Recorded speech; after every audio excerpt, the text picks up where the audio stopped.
Nu vat, mes iš Kyšulį šitam, neatsimenu kaip jis vadinasi, vienoje pusėje jūra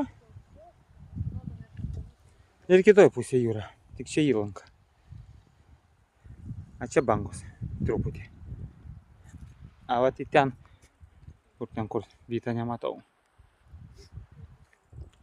Ne, kur aš čia pasimečiau pats jau.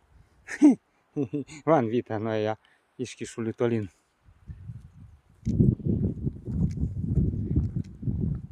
Jo, ėjom pakrantę, aną pusę ir šniokštimą girdėjom.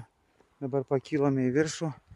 Ir vat nedidelis bangelės tokios, nes vėjas turbūt iš ten, iš tos pusės, dėl to bangos, o įlankoj nėra.